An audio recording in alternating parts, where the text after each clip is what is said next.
broadcasting live out of a basement in Appleton, Wisconsin. You're tuned into Fox Cities Core on WCZR Code Zero Radio. We're the show that gives you an opportunity to call in and be a part of the show. Our call-in line is 920-358-0795. Core.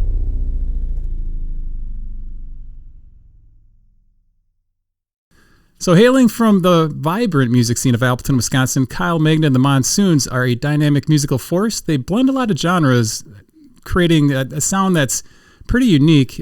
I hear lots of blues in there. There's jazz, there's rock. It's pretty cool once you dig into their catalog. They play later today at Octoberfest. We're going to talk about that and a lot more. I'd like to welcome Kyle Megna and some of the Monsoons to Fox Cities Core on WCZR Code Zero Radio. How are you guys doing this morning? Doing great. Doing very well. I'm doing wonderful. That's your normal voice. That's how I normally talk. That's how you talk, yeah. So you guys play later today at Octoberfest, and this is an event that you're no stranger to. You've played at quite a few Oktoberfests. Yeah, I had a memory that popped up. I think this was the old lineup, though, 10 years ago. That was 9 on my feed. Okay. Yeah. So yeah, yes, we've been kind of older than me, though. Playing on and off for 10 years at the. That was the first gig I did with you guys. Yeah. Yeah. It was at Anduzzi's back then before it was D2. Yeah. So there was a real show, and then we played like a after party show at Anduzzi's as well. I had long hair back then. Yeah, you had long hair. I had long hair back then and a trucker hat. The white glasses still. White glasses, yeah. Oh, He was in full effect. It was a crazy gig. This guy like threw up in front of the monitor. Oh god! Like I turned around to get a chord change from Johnny Wheelock, and I turned back and like there's vomit in front of me. Oh. And this other guy walked up and he poured like High Life on top of it. And I'm like, because that's I mean, that's gonna help like, it. Yeah. Thanks, dude. Rinse it right away. Yeah, that's same aseptic. It's like a wine stain, but for vomit. Would you do this to your carpet? Same aseptic technique we use in the hospital as well, by the way. Of course. Do you guys get nervous for shows yet, or is it just kind of an everyday occurrence? Do you know? Do you get nervous? No. I got nervous on live television though. Okay. That was a real thing.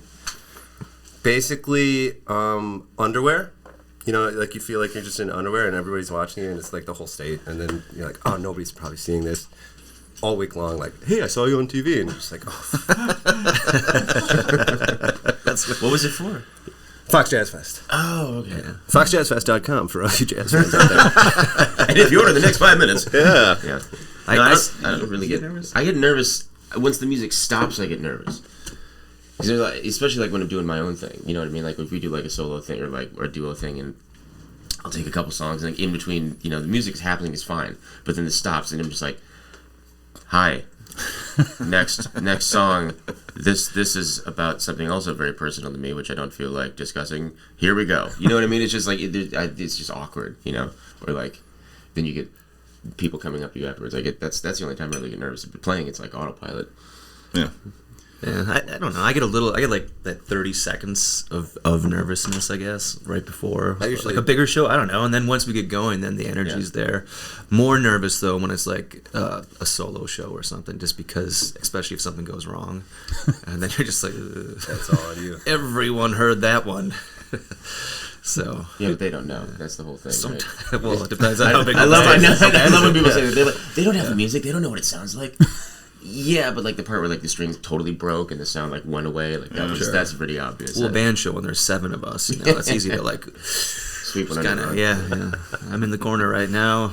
Turn down my volume. Yeah. So if somebody asked like what style of music you guys are, how would you explain it? Because I hear a lot of different styles, and I know that like a lot of you have jazz backgrounds. Is that accurate? Yeah, like myself and Noah. Mike Underwood, the drummer, who's not here. Kurt Scheib, the trumpet player, is not here. All studied. I don't want to make it sound like elitist or like aloof or something, but like we studied at jazz programs when we were in college and stuff like that. So there's definitely that. I've always tried to describe it. It's difficult. It's kind of like alternative, but there's sort of a R&B aspect to it. There's definitely a jazz aspect to it. It's a melting pot. Yeah, it kind of is. It's just more like adjectives as opposed to like just it's driving. It's focused. It's I don't know. Yeah, it's kind of like I have more simplistic songs. I feel when I'm writing them on the acoustic guitar, and then being surrounded by guys like these guys right here. I let them do whatever they feel like, so they kind of take their backgrounds, and so having a more like I guess musicians with chops compared to myself around me really helps. I just love writing songs, and these guys they add so much to the music, and it's the fact that he does let us kind of just go wild and do whatever we want. Yeah, that means that we're always kind of shifting too, so the sound isn't necessarily exactly the same every time we play that same song. I've remarked about that a couple times, like having a dude who's able to sort of like, you know, check his ego at the door, because he's not, there's no like frontman energy, do you know what I mean, from the aspect of like, this is the way we're doing it, period, like this is the way I want the song to sound, and just make it happen. It's more like, here's an idea, and literally whatever we come up with goes to tape. That's fine. There's no like notes, there's no like, well, maybe like once in a blue moon. But the cool thing about that is that then you get 6 other guys who wrote their own parts to a song, so that they become just as invested in it as the dude who put it together, right? So like that's my horn line now, that's his piano line, that's his bass line, it's that, and that creates ownership in the music as well, as opposed to just kind of like this dictatorial, like we're just going to do whatever Home Slice says, and you know, blah blah blah blah. Yeah, every time we put together any song, every time we put together a song, it's cool to listen to it, because we really start at the core of it with Kyle writing his guitar part and his vocal usually part. comes across as like a sweet Facebook message that was recorded on his cell phone. that's 100% yeah, true. you can hear like someone talking in the background. You're like, okay, cool. Yeah, totally. You should release an album of just your Facebook cell phone recordings, like the Facebook Messenger. Well, maybe if eventually. Sorry, dude. Go ahead. No, I was just gonna say, as every layer of the band is added onto it, you really see it transform as it goes, and it's because we're all coming from different places and have different ideas about the song, and yeah, it's just cool to watch all the music develop with all these guys who are all pretty good at what they do. And like on this our latest album, Charlatan, we went to Tennessee to record, but I recorded them and sent them on like Facebook Messenger to these guys. Yeah. Just all I was doing was playing into my cell phone, and then we had one rehearsal and just ran through the songs once or twice, and then we got to the studio in Tennessee, and then we actually had a producer for this one, and that was kind of cool. And he was a fantastic musician as well, so just having somebody who can play the same chops and give you ideas, and kind of can mold everything together, I guess. Copy and paste and measure. It's completely different now, so now we have to like relearn our songs after we go into the studio. Yeah, I feel like it was really an 14 amazing horn parts on it. Yeah, totally. I mean, the amazing part about it is every album up until this last one, I feel like we produced. I mean, yeah, we did. And so this is the first time we were kind of giving that over to another person to do it. And on that first track, when we started doing it and he started giving us notes, I was like, I don't know how this is going to work. And then as soon as I started hearing any of it coming back, it was just, it was really some of the best stuff we've gotten to record. And you even did it on a 5-string bass. I did. Hashtag Wooten. Yeah, I was killing it. You recorded in Nashville before, from 1979. Yeah. So I mean, was this the same studio, or you went to somewhere else? No, we went to a different one. So the Welcome to 1979.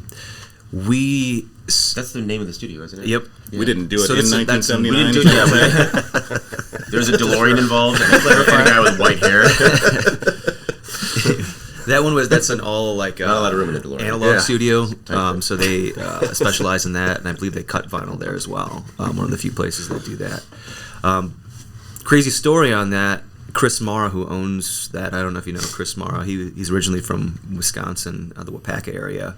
I think he moved down in the 90s, and he opened that up. But my sister-in-law happened to be his loan officer for that building, and then she got invited to the grand opening of it.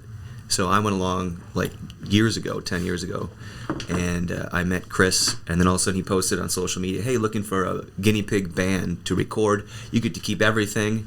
So we rented a van. We drove to Tennessee, one take, and he mixed live too, so that whole album is completely, that's what they do, what they specialize in. Brought a video crew with us too. Yeah, Made the most of it. Wasn't the reason it was free was because he was teaching Studio Energy on how to record analog. Right. So we got to record on tape it was the first time for me, which was really cool. Yeah, the whole process is completely different. Yeah. Oh yeah. And we were all in like different rooms on like different floors. It was a pretty extensive experience. I think I saw a video from that, and it looked pretty hot in there. Yeah, right? cool. You guys were like, it looked steamy in there. There's no Have you seen these guys before? Come on. What are you gonna do? Right. And then he's like, well, I don't know what to do with these horn players because we don't have those in Nashville, so we'll put two of you in a room. Put them in the closet. Put them in the closet. Yeah. Everything, it took like 30 years with like you guys, and then he's like, oh, well, here's a mic, stand by it. Yeah, no, I love that video because we'll sort it out. It's really cool. The filming of it was great, but they had you and Kurt like shoved way in the back, and the guys that were recording the video weren't able to get back there because they couldn't go through the room. So you would see all this great footage of Kyle and Mike, and then they would kind of get just this tiny picture of this little window of Kurt and Ross in the back. It was nice. You guys were pretty happy with how it turned out, I'm sure. Yeah, that's probably one of my favorite ones. Yeah. Especially that it was like that smooth playing live, and I think we were really on that day too. And I can't believe they mix live like that. Like that's crazy to me. Yeah. I know that was a normal thing at one time, but you're so used to just seeing like Pro Tools up and everything right away. Literally nowadays, and eighth member of the band just totally tweaking us. Yeah, especially when he doesn't know the songs really. Maybe he heard us like run through it one or two times. Also, when the guitar solo comes and he knows exactly when to turn it up a little bit. So it was Chris Mara, welcome to 1979. That's. That was just we just had an anniversary on that experience. That's right, 6 years ago, pretty much. Yeah. That was when we recorded that. And is he like, wait, you just want to explain that post? Like we drove down there. It's like that was a down and back. 11 hours or so. Do the thing. Get in the car. Drop me off in Kentucky somewhere in the middle of nowhere. Yeah, because you're meeting your brother or something. Yeah, I don't know. He just wants something really, really cool, but I can't say it online.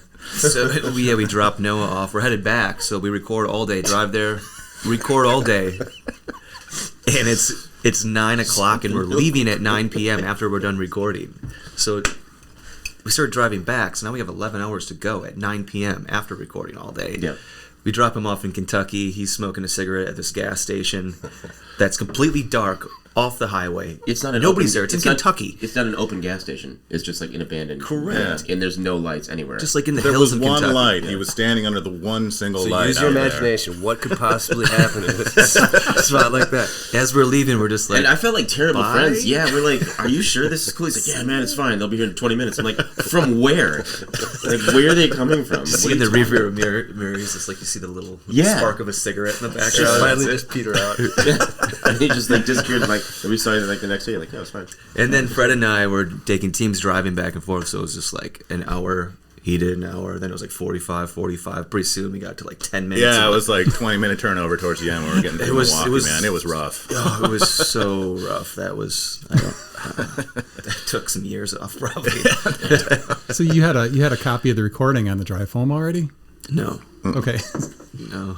So I would have asked how many times you listened to it then on the drive, because I'm sure that would have been something you would have played over and over. And yeah, I do that when I like our last recording where we got one song back. I remember on the airplane I was like falling asleep, but I was like listening to it on repeat, trying to analyze it before it was the final cut, just in case you want to get any changes in. So now we're going to fly back to when Kyle got started in music. How old were you when you picked up a guitar and decided that I think I'm going to be a songwriter. I'm going to write some music? I don't know that I've heard this story. I started when I was like 10. My parents, I didn't even ask for it, which was pretty cool. They just got me a guitar. So they got me this used guitar, and I started taking lessons then. So I'm 10, and I'm being presented with sheet music. Sorry, guys. Wait a minute. Sorry, jazz you guys. would read back then? A little bit, yeah, until What I got happened? sick of it. I started learning. Where'd all that go? They wanted me to play Jingle Bells and Oh When the Saints. And I said, this isn't going to cut it. So I quit for a while. And then I started to do lessons again. For a couple years I took lessons, and I had some teachers that really followed like what I wanted to learn. So I literally just brought in CDs and learned CDs, and I was cool with that because I was really into it. So I started like learning, just like Pearl Jam and like Rage Against the Machine and stuff, and back then 90s stuff, and I was into it. And then I, before we have all these apps and cell phones and stuff, it's kind of cool to live in a generation where you know that world still and the cell phone world. But I had a huge book of tablature for like every single way to play a G chord, every single way to play an A. So I would learn as many positions as I could, just a lot. And I didn't know why I was learning it and where to add it, or any theory. So it was a weird process for me learning music, and it still is today. I have a better rap on it, but I call myself the street guy, I guess. I don't know why I'm playing things sometimes and why I'm playing a specific chord, so I'm the street guy. All right. Where do we ever I don't tell anybody. I call myself that. There's a lot of really good musicians that play in the street. Like, I don't know. Well, you guys were the schooled guys. Oh, okay. Get it? Okay. Yeah. Nerds. Yeah. Okay. We'll get to you guys in a little bit. Oh, you guys went to Lawrence, right? Not me. No? No, and I did.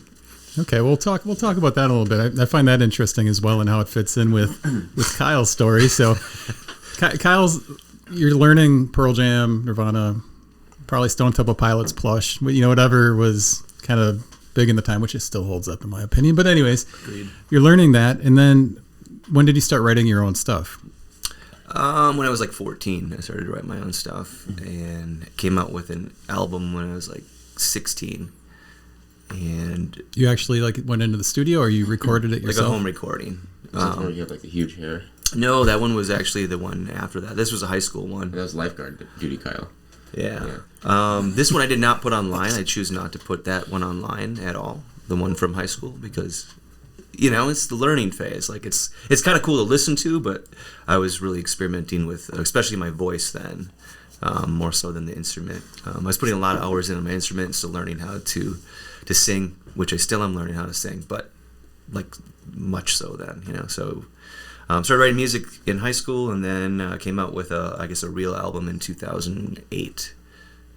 My brother and I did another home recording, and that's kind of where it all started. Then you, and was it 2012 you put out Under the Sun? Or when did that come into play? Yep, 2012, and I had been working on that one in Tennessee for a few years. So you moved to Tennessee eventually. Like what drove you to go down to Tennessee? Sure, it was just to be honestly closer to my brother, who was a big inspiration in music for me. He was in a band called Simple Machine. I don't know if you remember Simple Machine at all. Yeah. So he was the drummer for Simple Machine, and so he's 4 years older than me, and so it was really cool going to shows back then. Being a freshman and he's a senior, playing in a band, and then following him around and jamming with him in the basement. And then he went to the recording arts school in Tempe, Arizona. So I just went to follow him because I knew he could record, and we were music lovers and loved to write music together. It wasn't to go to Nashville to become a star or something or try to play on Broadway. It was to record an album. Because then nobody, at that time, especially in early 2000s, there wasn't a lot of people coming out with albums self-produced, because the gear wasn't there quite yet. It was there, but people were still learning. So I'm getting lost in a circle. Where am I? 2008, 2012, and then after that, since 2008, it just pretty much never stopped. And then especially now, I like to do a project every year, if it's just 4 songs a year, just to get something fresh out. And so you put out a lot of material. You've got a lot of releases. When did, and then on Spotify, it's all kind of scattered because some of it's under your name with the middle initial, someone's under just your name, some's under you two writers, some's under Kyle Megna The Monsoons. So is that kind of a pain to kind of keep all that harnessed under one umbrella? It is, and I finally figured some of that out, especially for Kyle Megna and The Monsoons. I released some with an and symbol and A&D.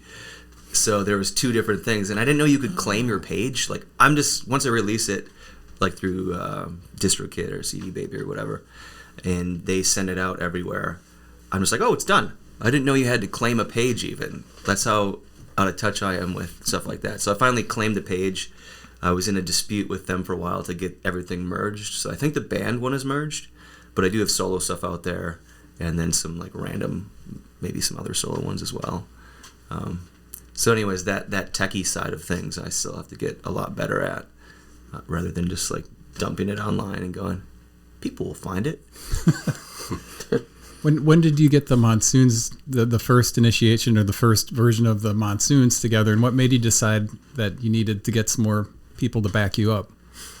For sure. So I always wanted recording a bigger sound, and especially for the Under the Sun release, which you guys, I don't think you guys are on that one at all. Mm-hmm.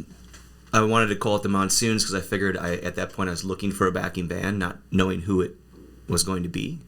But just wanted to hire people at that time in Tennessee. When I come home, it'd be different people filling in every once in a while. And then I guess it's not that deep at all, but like musicians came down like a monsoon kind of. So, and my last name starts with M, so it was easy to combine. So I don't know if today, like if we started this group, if we would call it that. It seems like we would just be the Monsoons, So it's just always, maybe we'll change it someday. But it's I like it. It's fine. Yeah. I'm happy. It's been branded, I guess. Yeah, it's done. I'm satisfied being a raindrop. So yeah, just always wanting that bigger sound, and it's fun to get into the studio too, and multi-track a bunch of stuff, and then try to produce that live. So that's kind of how I guess it started back then, not knowing where it would go. So yeah. And then all of a sudden, so Ross, Fred, and Noah, you guys all come in around the same time, or did you come in at different points in the band? He came in about a year before. Yeah, I'm the one that's tagged that Octoberfest member that he's talking about. I was I think it's called Authors now, but it used to be way back in the day when I was going to school. It was called Sirocco's or Siroccos, which is the name for the Mediterranean desert wind. Okay. Yeah, dude, I know. Good one. Like one of your new band. Listen, yeah, it's just like when people open up a restaurant, and they name it like one of those one-word colognes. You know what I mean? That no one knows how to pronounce, and then it became Sena or Chena or Cana, whatever. But when we were playing there, we would do this jazz night, and Kyle, I think, saw me play with the Jazz Orgy, which is Underwood, and I think maybe Cherry Spartan was on that. I don't know if you were. I was on that one too. Okay, yeah. And he said hey, I'm playing Octoberfest in a couple weeks. You want to sit in with my group. I had no idea who he was, anything. We just kind of chit-chatted for a while, and then I showed up, and it was you and Seafield, and I think Dave was on that. Zeppelin was already there, the lead guitar player from our group, who's not here today. But then, Johnny Wheelock, and I just sat, and that was it. From then on, he kept calling me, and I was like, all right, cool. So that was the first. And then I think you came along in... I came along in... 16, maybe? It was 2015 in, I think, October, I got the first... Oh, yeah, because we went on that Southeast tour. Because I got a call for that tour. We went on a 10-day tour, and Kyle reached out to me. You had, a week to learn all the songs? Yeah, pretty much. Kind of like that. I think we had a rehearsal and a photo shoot down in Oshkosh, and then we were on the road down to Nashville, man. It was pretty quick when I came into the band. Yeah. But you just gelled instantly. Yeah, it was great. Which is cool. Yeah. There were only 5 of us at that point, actually. Yeah. We didn't have Kurt or Noah quite yet. Right. But yeah, that tour was a lot of fun. We came back, and somewhere in February, I think we did the Rock Garden Live, and that's the first gig you played on, right, in 2016? And did we even have a rehearsal? No. Or did you just get thrown into that? Yeah, you just went. I don't know. I think you just did that. I have no idea. I may have sent you some songs, but he sent me pictures of your shoes. That's when I first got to know you. Said, I was like, "What is this guy's weird?" Still working on the techie side of things. Yeah. So I'll join his band. Sure. Again, Sena downtown at the time, watching these guys play jazz too, and that's kind of even Mike Underwood on drums too. That's how I met him through, not at Sena, but I met him just watching him play jazz in the area. But yeah, so that's where we found you as well. And then there was a lineup change around 2015, but this is now the longest running. It'll be 8 years in November for me. So yeah. So it feels like it should be like the litmus test, if you're bringing in someone new, immediately go on tour with him. Because that was crazy. You know immediately if you get along or not. you know. Yeah. It was long by day 10. I mean, we had a lot of fun on that whole trip. It was amazing. Yeah. But yeah, by day 8 or 9, I was starting to get bored a little bit. Yeah. Getting home, it was getting imperative. That camera dude, was Kyle? What was his last name? Banky. Banky. Yeah. Banky, He that's right. lives in Georgia now, right? Atlanta. Something like Yeah, I that. believe so. Yeah. He followed us around too, and he was just like, "So you guys get psyched for the for the gig tonight?" We're just like, "I don't even know where we're playing it. I did. And we're sure. Yeah, it was awesome. He was super fun. I miss that guy. Has having the same lineup for almost 8 years kind of changed the songwriting at all? Like, because you guys are pretty familiar with each other at this point. I would say, as far as the songwriting goes, the structure stayed the same, but little elements change along the way. I remember the first recording that I did with the band, I guess, would become the first album, Kyle Megna The Monsoons EP. The first thing I recorded with you guys was Deep Down with Corey Jacobson, and really liked the way that came together. That was before we had this whole particular lineup, and I don't know. I remember it was a lot of fun, collaborative. I remember us talking about melody ideas when we were trying to get stuff together. I had come to the table with a melody idea, but I didn't find a way to use it. Yeah. You were struggling to find something. So I could not think of anything for this song. And you were like, "Why don't you just do this?" And that's what we ended up doing. Yeah. Yeah. And I don't know. As it's moved, we're always there. The nice thing about the band really is that it's all very supportive. There's not a lot of ego when it comes to doing music. Whenever somebody needs an idea, there's always somebody there to help fill the gap. And I don't know. I feel like the recording process has always been really easy. Well, as far as producing ourselves, I mean, that's kind of what you said earlier. I think that's what we were talking about. It's just that, like, but when we went to Nashville this last time around, like, having someone else at the controls to immediately let you know what it's going to sound like, and then, like, and all we have to do is like, "Hey, dude, can we try this?" Sure. Blah, blah, blah. That's what it sounds like. Well, that's awesome. Keep that. Or blah, blah, blah. That's terrible. Let's switch that. It just made the process so much faster. So I think what we did this last time around with Grady in Tennessee was just like, so, like, I don't know, it sort of brought the recording Absolutely. like to a level that I didn't even think we knew was possible, just because when you have someone else working the switches, it's that talented and that fast. That was amazing. Yeah, Shout out to James Grady, by the way, if anyone's looking to record down in Nashville. Is it Grady James? Find that. Grady James. Grady James. Yeah, it's cool. On his license, that was a great it's shout out just then, James wasn't it? Grady. Yeah, It was perfect. yeah. If they look up, they're gonna get like a 1930s detective if they look up. I'm on the case. See. So you guys have the three. You have music backgrounds, right? So can you tell me a little bit about how you got started in music? What your background in music was before you joined the Monsoons? I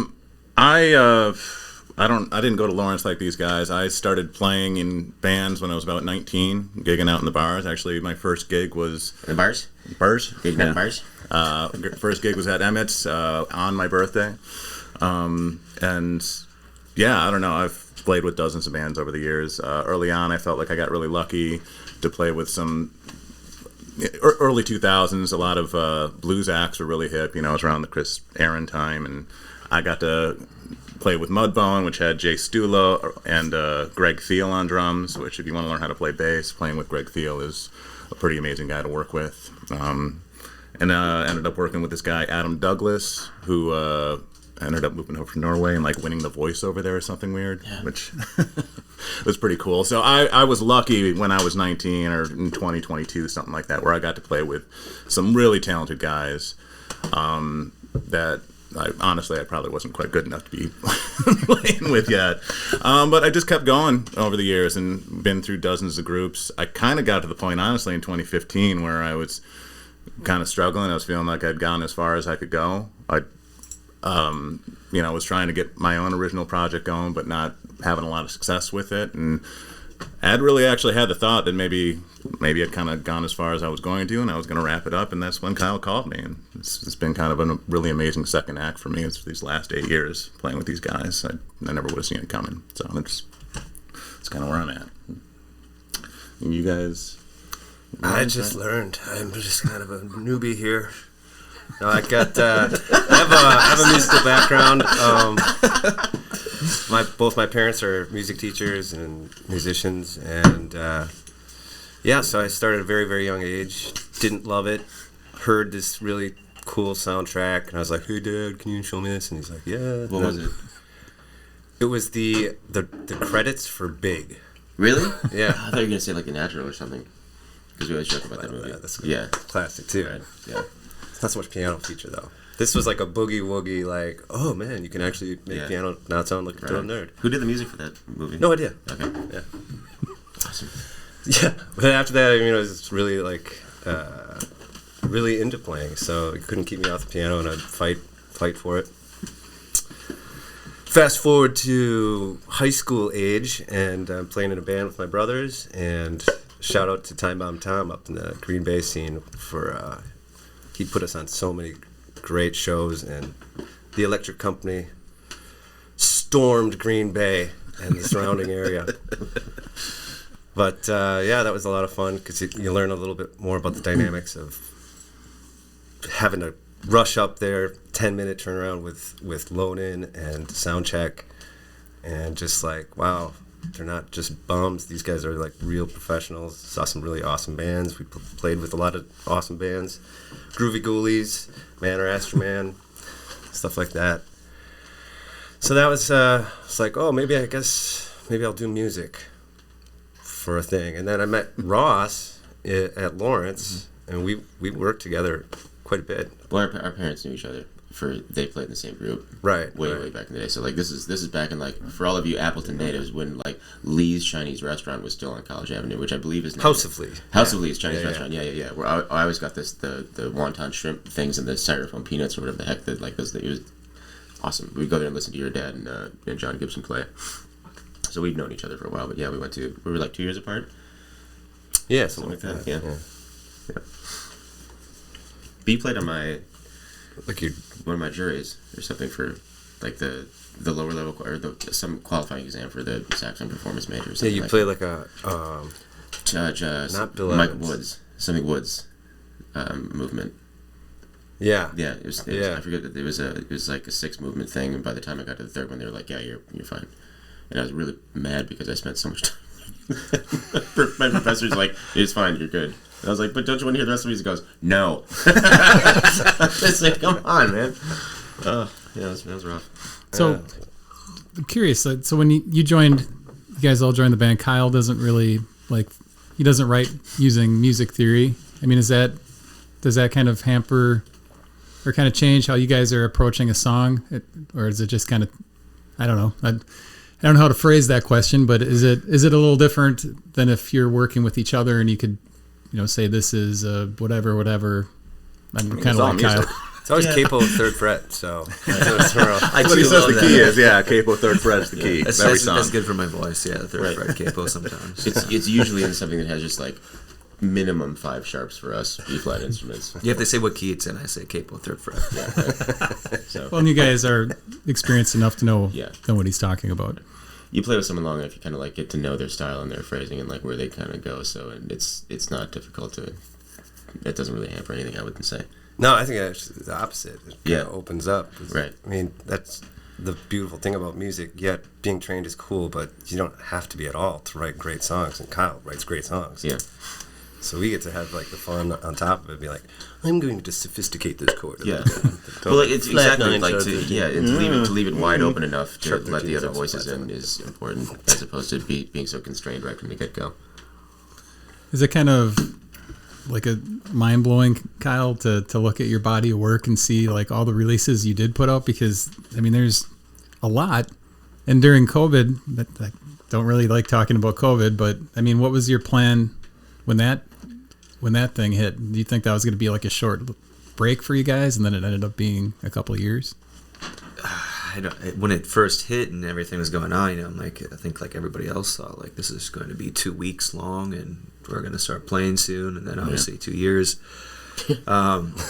For me personally, I guess during that time in writing the songs on the 2020-2021 album. Love that name. Love that name. Of all the things, I can't stand the name of that. It makes me insane. Because it takes 13 minutes to say. Like my goal was, I wrote one song on piano, so I started to learn piano a little bit. When I say learn piano, just the white keys. Okay. But it was something fun that was challenging me and just a different aspect of writing music. And then on this latest one too, there's a song on piano as well. So it's fun to kind of go back and forth. I'd like to learn some of the black keys to kind of expand my knowledge. But right now it's just the white keys, and it's fun, and I get really nervous when I play piano. So that kind of got me like the wheels turning. So I was writing a lot of music during that time. I think probably a lot of people were. I'm sure tons of albums came out and awesome artwork and all this stuff. That's a positive during that kind of lockdown period. But yeah, it blows my mind playing around these guys and just like I didn't know that they play these songs or not. Didn't know what was going to happen, especially during that whole time. It was chaos and. We did like the Zoom parties. That was, Oh my that was a god, joke. those are massive. Yeah. The amount of times I played to my cell phone Yeah, for no one. that kind of got depressing after a while. Yeah. Like I was used to like, this is Oh, we done. The did flame that. is done.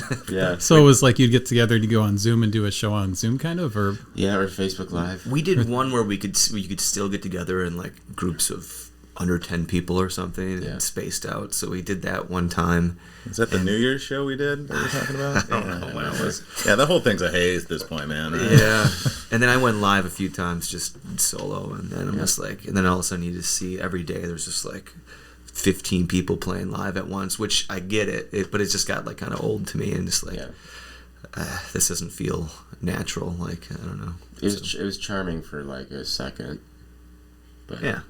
then If it's your thing, cool. Like that's fine. But me personally, it was just like, I feel like I'm like pushing it too much now. After this, let's write some music, and hopefully the goal was to do. I guess why not? Now let's put some vinyl out. Never had put vinyl out before, so working with Ike from the Lately. He did the cover of 2020, 2021.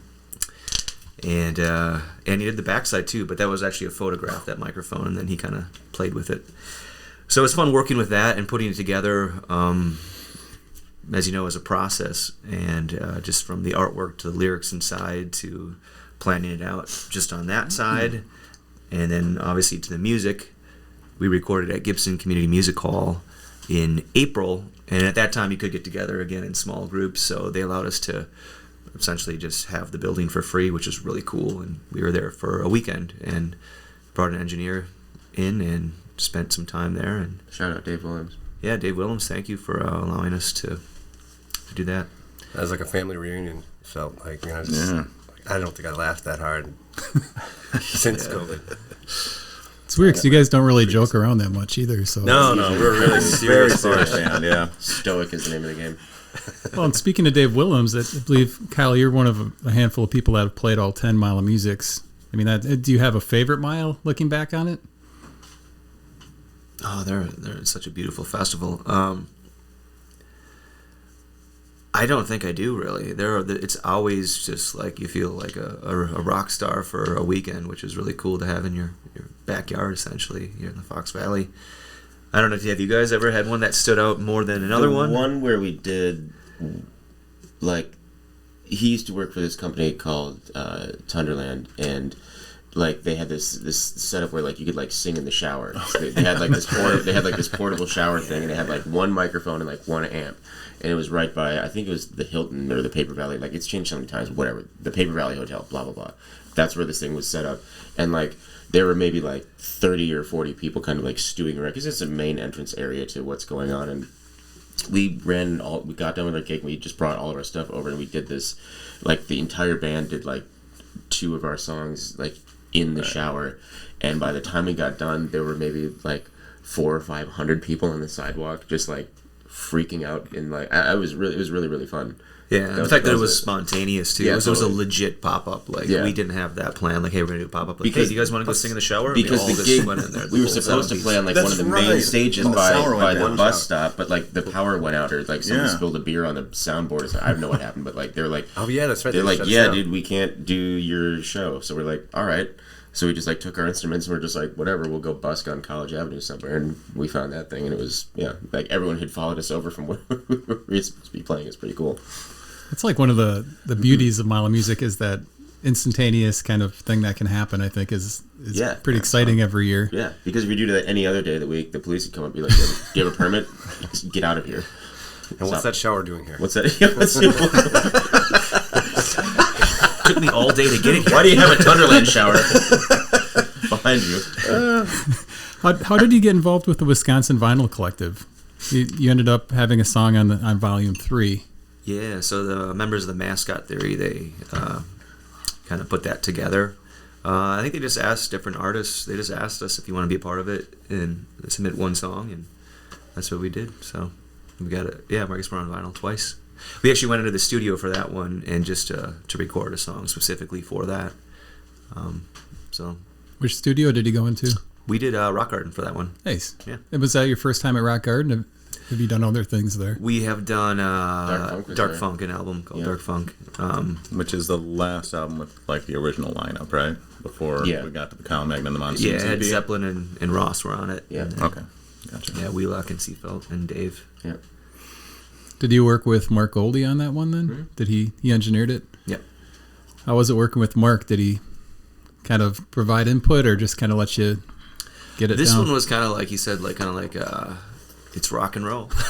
Yeah.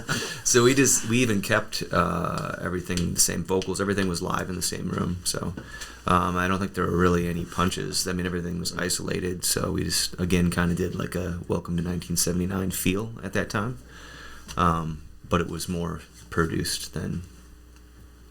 Maybe not. I don't know. It was kind of the same. I remember I was there, man. making up the majority of the stuff that I was recording, like on the spot. I think we had a few chances to like go through stuff, but I mean, I'd only been playing with you guys for maybe like a couple months at that point. Yeah. And like I didn't have like any established horn lines like the stuff we do now, you know. Well, and that's the beauty of this band too. If it's not like a 3-minute, 24-second song, if we're going longer than that, these songs are going to be different and mutated in a different way every single time we play it because of these educated schoolboys and this street guy getting together. Hey now. Street guy. You're not making that a thing. I didn't even I didn't even graduate, man. Like we're not educated. Like it's not a big deal. I got a chip on my shoulder, can you tell? Yeah, it's very obvious. So you guys are known, I mean, for your live shows, lots of like interesting, fun things have happened at your live shows as we talked about, but then you ended up doing the Kyle Megna and the Brass Monsoons, right? Am I saying that right? Brass Monsoons. Brass Monsoons, Monsoons. Which is, it's okay. But so, I mean, that now you're doubling the size of your band, so how does that affect everything? I mean, does it make logistics harder as far as, hey, make sure you guys all show up, 3 hours, 4 hours before the gig, let's sound check everybody? It's pretty, Kurt and Noah kind of put this together, which is nice. Noah, you did most of the writing for it, right? Or all of it? I don't want to take credit for anything. He did all the writing for it. He wrote He did all the writing for it, lines. and Yes. then Kurt kind of organizes the brass section to get together. So actually, I don't even know who's showing up. I don't know what's going on. I literally don't, and sometimes I don't get, especially during Mile of Music, I don't have a chance to even say hi to someone, which is unfortunate, because when you got like 20 minutes to sound check 14 people and set up merchandise and do everything you need to do, It's a go to big the bathroom challenge. quick. It's just I So feel it's- like the biggest difference really is the sweat off the brow of the sound guy when he sees all 14 of us up there. Like, you guys all set and you're like, no, what else do you need? Can we get 9 more microphones? But the way we've been doing it, we've been playing like half of the set with them, so it's not. So on those songs, we can't go off too much because obviously with everybody on stage, that would be a little bit chaotic. But so we like to do a little bit of just us, where we can mess around a little bit, and then add that big sound, that big wall of brass. And so it's very powerful when you're. I don't know how it sounds all the time for the audience, but when you're on stage and you just feel that. I remember the first time I ever felt that when we did the show at the Courtyard at the Paper Valley. Very first time, very first song, like, oh, my hair's like stood up. But it's because all that sound coming back at you. I'm like, I can't believe I'm playing with 14 people right now. When you went to pick up your passes, they probably handed you a big, huge envelope. For real. That's, Which hang on to those. yeah, I'm gonna need 14 parking passes too. Like nobody, Half the lot. nobody is the Brass carpools right to the Monsoons. artist lot. It's just all us. Sorry, guys. So the latest album, Charlatan, like that just came out in May, I think. And where did you record that album? Yeah, so Studio 54. That was done in Nashville, you said, right? A little bit outside. It was Pleasant View Pleasant View, yeah, Tennessee. About a half hour outside of Nashville, Tennessee. What made you land on that studio? I had met Grady James. He's the guy who produced it and recorded it at a mutual friend, Solomon Banky, the lead singer of Simple Machine, who lives in Tennessee still. So I went out to visit him, and we wanted to do some music together, and we recorded a few songs with Grady because Solomon knew him. And then when I got there, I'm like, oh, this guy's like, I could work with this guy. Like, and I told I'm like, hey, we're coming back here with the full band. Is that cool? And he's like, yeah, totally fine. And I had to kind of pitch it to the guys. I'm like, you gotta believe me. Like, this guy is gonna be great to work with. He's fast.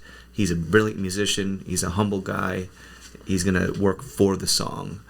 And sure enough, that's kind of how we met him, through a mutual friend. And I hope we can go back there this spring too. I got to talk to you guys. What? But it was pretty crazy. The first time ever to be like, yeah, you guys want to book a flight soon? Go right now? Let's book it live on air. Get out your phones. All right. Put the pressure on. Here we go, Expedia. Can you just check prices while we're on? Yeah. Go for it. Keep talking. How long did it take you to record this one? Did you do it live like the last ones? No, this one was very studio produced. So we. Did you guys like working that way on this one? I enjoyed, especially when it's with Grady with this situation. They're two different beasts. Welcome to 1979 was really cool to do that, but if you mess up and those songs aren't rehearsed, for us it's kind of hard to get together, I think, and like practice and get like these songs down. But the cool part about going into the studio is we can let that song breathe and really analyze the song, rather than having to maybe play it for a whole summer. So we know where we're going before you actually put that song down. So I don't know, I thoroughly enjoyed that process of just I would record with Mike on drums first, and we do a click track, and then we just layer it, and then we kind of let the producer work. And again, never working with a producer before, it was a really amazing experience for me. I don't know. Oh, it's incredible. Yeah. He made it easy. Deal. He pulled things out. He's like, how about we do this? And the fact that he could actually play it, or hey, can you hit this here and doing a break here, or whatever it is. Yeah, I think one of my favorite things to really watch was he used a lot of your lines that maybe might not have been entirely intentional. You'd take 2 or 3 passes, and because we had a setup with a click track, he could take pieces and move them. And when you're playing the keys, it's just MIDI, so you can manipulate it however you want. And I felt like, yeah, the way he was able to move pieces, put things in places where we wouldn't think of doing it, just added a whole new element to the group. You can only do so much as a band. You only have so many ideas, before you're kind of running out of, original ideas of how you're going to approach a song. So getting somebody else's take on your music and what they would do with it really adds a new life to it that I really enjoyed seeing what he was able to do with what we do. Were you guys pretty agreeable with his suggestions when he kind of suggest changing part, or was there anybody have any issues during the recording with any suggestions he had? That first song, I was totally biting my lip the whole time. Like, I don't like anything he's saying, nothing. And then I heard it, I'm like, okay, obviously I know nothing, and I'm just gonna shut up. Yeah. Well, and going into it, we kind of like, I'm like, hey, just kind of let this guy do his thing, and it's like an 8th member in a way. Let's try this. Let's see what happens. And then, yeah, sure enough, when the final product comes back, you're just like, okay, yeah. The first one we recorded was alive again, and he did have a lot of notes on how to do it, and I had a lot of thoughts about, I guess, how I thought it was going to end up turning out. That was just kind of the opposite choice I was thinking in my head as he was going through it. And once I heard what he had, it was really, that's my favorite track on the album, I think. That beer bottle? And the beer bottle thing, that's cool, yeah. That's right. Which song is that? Lost in My Head, it's called. Yeah, there's a beer bottle that's like a main, like, it sounds like it could be like a side snare, but it's a Yingling bottle. Tall, like a oh yeah, there was that too. There was a bunch of percussion going on. Yeah, if you listen to, I'm sorry, the name again? Lost in My Head. Lost in My Head. If you listen to that, the main percussion piece on that song is a beer bottle with 2 pens, and he just I don't know what he did with it. I kind of wish I could have watched that part. I didn't see him do it. I just heard this fantastic sound. Yeah, it was like tiny little. It was like the sticks you used to rub like the bowls to go woo if you're meditating, like those things. You use like ticky like on a 16-ounce tall boy in a beer bottle. Like that. It was with Mike, our drummer, standing by going. That's good. That works. Just over. I'm like, you're the. Aren't you supposed to? No. Supervisor for this one. So we did like a song. We did 4 songs in 3 days. Is that what we did? Yeah. 4 songs in 3 days. But with that much production for him, it's actually a lot of work, and it was like mixed and mastered. Everything was done at the end of it, which was really cool to get a product back that fast. Yeah. And he was unbelievable. Yeah, he was super excited. This is his first time working with a band with 7 members, and there's not too many horn sections too in Nashville. So, a little different vibe there. And he got his start too. He was a guitar player that studied in California somewhere. Eventually moved to Tennessee, and then he got into recording, and he got a #1 credit on. I don't know which person it was off The Voice. Anyways, he got a #1 credit as a producer credit. So he started getting business like crazy. So the guy is booked. He's like, I haven't had a day off in 19 days. So 19 straight days in the studio, like full on days. Like we're doing 10-hour days. That's what we did. So 30 hours in the studio, and we filled 2 garbages full of bottles and cans. Soda. Yeah, soda cans. So Pepsis and whatnot. Yeah. Red Bull, of course. Who did the cover art for that? That's my tattoo artist, Micah Gunnarsson, Northern Tide Tattoo. Now that you mentioned that, it does look like it could be a tattoo. Yeah. So he actually made images for. I hope to do vinyl on this project eventually, for like the trumpet, for the keys, for the guitar, and besides, so it's all going to come together, and then we all get tattooed. It's all good. That's last the commitment. After we book the flights. All right, all you callers so out you want there, to brand us? Where do we get branded? That's right. Can't leave me now. So you guys have a show again coming up later today. What can people expect the set list to be like? And I like it. So Fred, you were wondering like what the title of a song was again.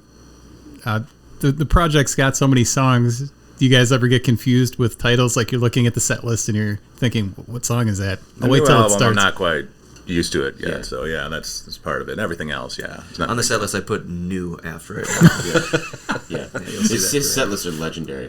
I love, whenever me and Ross have a song that we sing, it's just listed Ross, Fred. It just says our names. It doesn't say the name of the song that we wrote. It's just Ross. And if there's asterisks after a song on the set list, that means there's going to be what's the musical term is transition. Oh. So we're not going to stop playing. We're going to go from one song to the other, which you actually explained to us, which is hilarious. It's like, guys, we're going to transition here, so we need to go from one song to the other, and just like it's going to be fluid. And we're like, yeah, okay. Guys, we got to realize it. Yeah.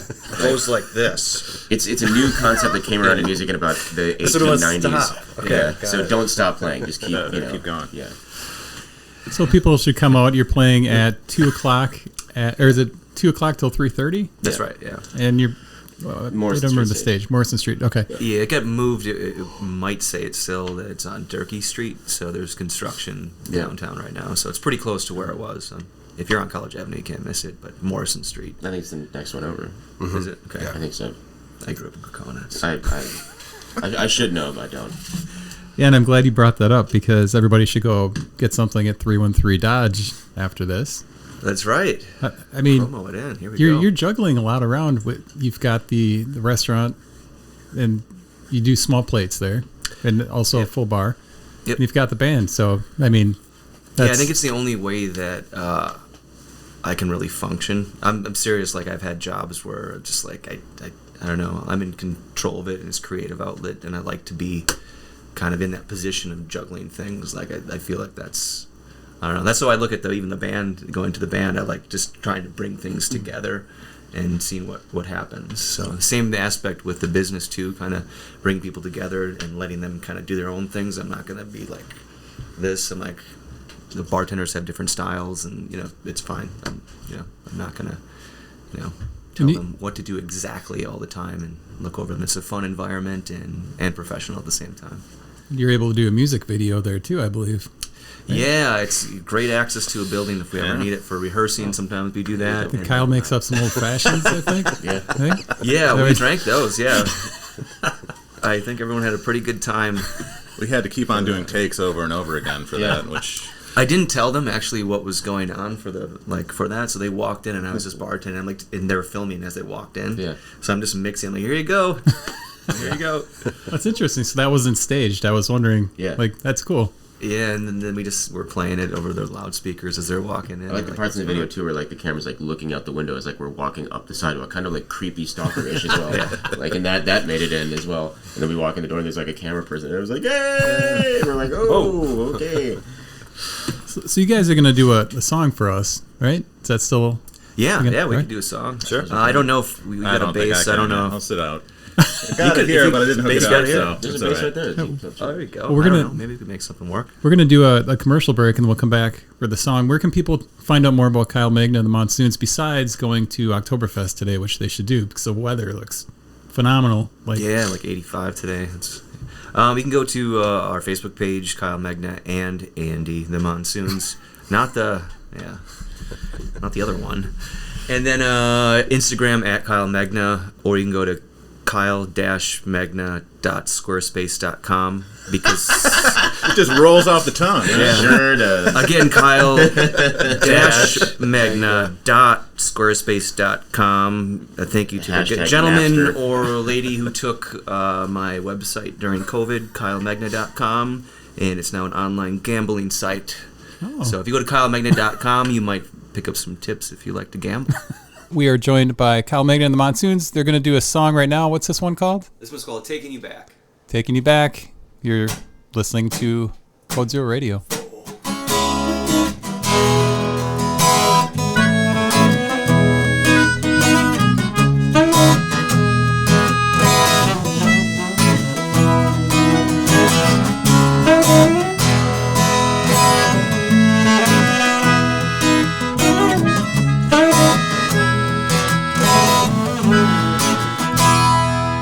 It's been a long time a-coming, then I finally saw your face. In the depths of your darkness, yeah, you hold on to that place. When you said you wanted out of this world that you once loved, we ate the truth, which were your words, then we tried to figure you out. Now I'm taking you back to the place where you first started. I'm taking you back to the place where you belong. I'm taking you back to the place where you first started. I'm taking you back to the place where you belong. As I watch you sleep in this disheveled gas bed, shake it off all the poison from the local pub we were in. I think of brighter days, we would laugh at all of life's pain. The simple truth that strikes a chord, yeah, the mystery of this thing. Now I'm taking you back to the place where you first started. I'm taking you back to the place where you belong. To the place where you first started. I'm taking you back to the place where you belong.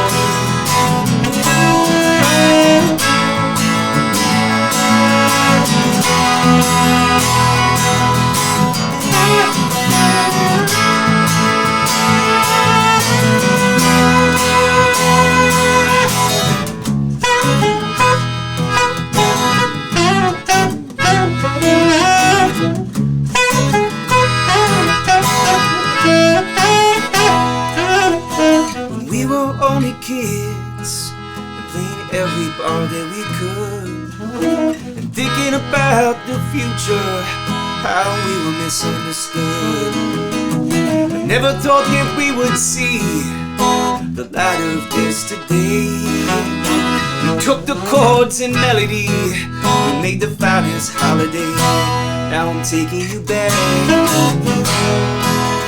to the place where you first started. I'll take you back to the place where you belong. I'll take you back